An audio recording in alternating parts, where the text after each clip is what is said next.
Welcome to GGL news. శ్మశాన స్థలం కబ్జా చేసినట్టు నిరూపిస్తే రాజీనామా చేస్తా ఎర్రకోట జగన్మోహన్ రెడ్డి. వైసీపీ రాష్ట్ర ఉపాధ్యక్షుడు ఎమ్మిగనూరు మాజీ ఎమ్మెల్యే ఎర్రకోట చెన్నకేశ్వరరెడ్డి తనయుడు ఎర్రకోట జగన్మోహన్ రెడ్డి మంగళవారం తన స్వగృహంలో మీడియా సమావేశం ఏర్పాటు చేశారు. ఈ సందర్భంగా ఆయన మాట్లాడుతూ మాజీ ఎంపీ బుట్టా రేణుక చేసిన కబ్జా ఆరోపణలను ఆయన తీవ్రంగా ఖండించారు. తను శ్మశాన స్థలాన్ని కబ్జా చేసినట్లు నిరూపిస్తే తన కుటుంబం రాజకీయం నుంచి తప్పుకుంటుందని ఆయన సవాల్ విసిరారు. ఆ స్థలం ముగ్గురి చేతిలో మారి నిబంధనల ప్రకారం రిజిస్టర్ అయిందని స్పష్టం చేశారు. రాజకీయంగా ఎదుర్కోలేకే ఇలాంటి అసత్య ఆరోపణలు తనపై చేస్తున్నారని ఎర్రకోట జగన్మోహన్ రెడ్డి మండిపడ్డారు. తాజా అప్డేట్స్ కొరకు జీజీఎల్ న్యూస్ను లైక్ చేయండి, షేర్ చేయండి, సబ్స్క్రైబ్ చేసుకోండి. గారు మా మీద కబ్జా చేసినాం, శ్మశానం కబ్జా చేసినామని ప్రెస్లో చెప్పడం జరిగింది. దానికి అనుగుణంగా ఈరోజు దానికి కౌంటర్ ఇవ్వడానికి ఈరోజు పత్రికా సమావేశం ఏర్పాటు చేసినాం. వచ్చిన విలేకరు సోదరులందరికీ నా యొక్క నమస్కారం తెలియజేసుకుంటూ, సర్వే నంబర్ 171లో 2 ఎకరాల 87 సెంట్లు ఉన్నమాట వాస్తవమే. గతంలో చెన్నకేశ్వరరెడ్డి గారు ఎమ్మెల్యే గారు ఉన్నప్పుడే దీనిపైన వివాదం అయితే జాయింట్ కలెక్టర్ గారు, సబ్ కలెక్టర్ గారు, ఎంఆర్ఓ గారు వచ్చి ఆ రోజు పట్టాభూమని ప్రకటించబోయిన విషయాలు కూడా మీ దృష్టికి తెస్తా ఉన్నా. 171 సర్వే నెంబర్లో 2.87 ఎకరాలు ఉంటే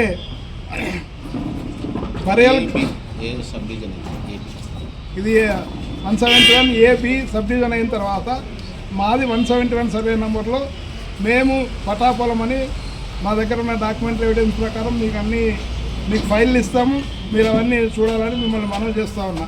తర్వాత బరేల్ గ్రౌండ్కు 72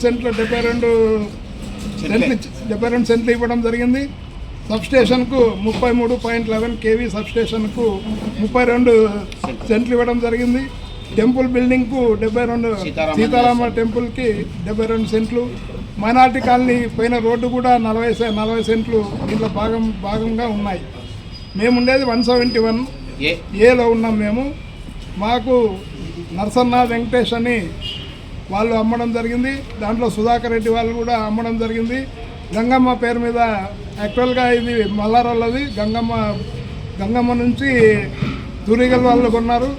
వాళ్ళ తర్వాత వాళ్ళ దగ్గర నుంచి కబీర్ కొన్నాడు. కబీర్ దగ్గర నుంచి సుధాకర్ రెడ్డి కొన్నాడు. సుధాకర్ రెడ్డి దగ్గర నుంచి నాకు 20 సెంట్లు రిజిస్టర్ అయింది. తర్వాత అంతే, మా ఎందుకంటే ఎవిడెన్స్ ఉంది, ఎందుకు ఖాళీ చేస్తాం, పట్టాలండి కాబట్టి ఖాళీ చేయడం. వాళ్ళు ఎంక్వైరీ చేయని, మాకేం అభ్యంతరం లేదు. వాళ్ళందరికీ ఇచ్చినారు కదా కాపీ టు, వాళ్ళకందరికి ఇచ్చినారు కదా, ర్యాన్ రికార్డ్స్ వాళ్ళకి ఇచ్చినారు, జాయింట్ కలెక్టర్కి ఇచ్చినారు, డిఎస్పీకి ఇచ్చినారు. వాళ్ళు కూడా ఎంక్వైరీ చేయండి, దాంట్లో ఏం అభ్యంతరం ఏం లేదు. మేము భయపడాల్సిన పనే ఉందండి. మాకు రికార్డెడ్ ఎవిడెన్స్ ఉంది. తర్వాత గవర్నమెంట్ వాళ్ళు ఇతర పట్టాదారు పాస్బుక్లు ఉన్నాయి. మేము ఎందుకు భయపడతామండి? చేసుకున్నాను, మాకేం అభ్యంతరం లేదు. ఒకవేళ వాళ్ళు నిరూపిస్తే మేము రాజకీయం విడిచిపెడతాం.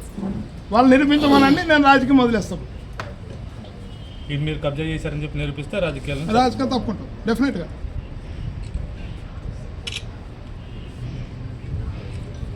పేపర్ కిందికి